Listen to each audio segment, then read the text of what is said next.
নমস্কার, আমার নাম ডক্টর সব্যসাচী পাল। আজ আমার কাছে একটা প্রশ্ন এসেছে যে গ্যাসের ব্যথা আর গল ব্ল্যাডারের ব্যথা কি করে আমরা আলাদা করব। এইটা আসলে বলতে গেলে বলতে হবে যে গল ব্ল্যাডারের ব্যথা বলে কিছু হয় না। গল ব্ল্যাডারের ভেতরে কোনো কারণে যদি পাথর থাকে, সেটা যদি আটকে যায় তখন গল ব্ল্যাডারে ব্যথাটা ওঠে। এটাকে আমরা বিলিয়ারি কোলিকও বলি।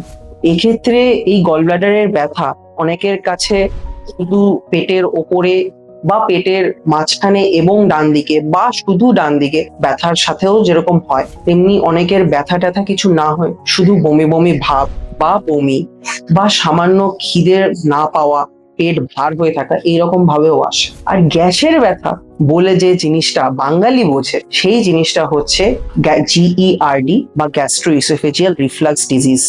এই জিনিসটা তার মানে কি হচ্ছে যে পেটের ভেতরে আমাদের যে স্টমাক থাকে, পাকস্থলী থাকে, সেটার মধ্যে যদি যে অ্যাসিডিটিটা কোনো কারণে যদি আমাদের গ্রাসনালী হয়ে ওপরে উঠে আসে, বা আমাদের পাকস্থলী থেকেই যে অ্যাসিড বেরোচ্ছে সেটা থেকে বাঁচানোর যে লেয়ারটা থাকে, সেটা যদি কোনো কারণে ক্ষয় হয়ে পাকস্থলী নিজেই নিজের অ্যাসিডে ক্ষয় হয়, তাহলে সে যে ব্যথাটা হয় সেটা হচ্ছে গ্যাসের ব্যথা বাঙালি অনুযায়ী। তো এক্ষেত্রে জিনিসটা যে ব্যথাটা হয়, সেক্ষেত্রে ব্যথাটা অনেকেরই হয় খাওয়ার জাস্ট পরে পরে, এবং খেলে ব্যথা বাড়ে। এবং অনেকের বেলায় আবার জিনিসটা আবার উল্টো, বেশিক্ষণ না খেয়ে থাকলে ব্যথা বাড়ে এবং খেলে কমে যায়।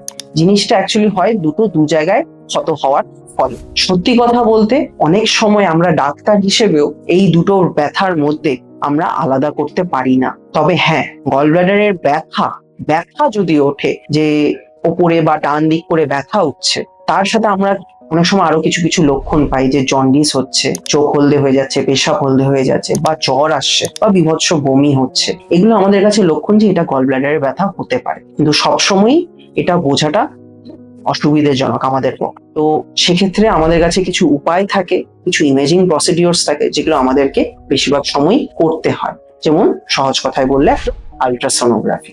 যাই হোক, আমাদের সবসময় চেষ্টা থাকে আপনাদেরকে সুস্থ করে তোলা। আমরা আমাদের পক্ষে যতটুকু যা করা সম্ভব সেটা আমরা দেব। তারপরে চিকিৎসা যা বেরোবে রেজাল্ট, সেই অনুযায়ী চিকিৎসা হবে।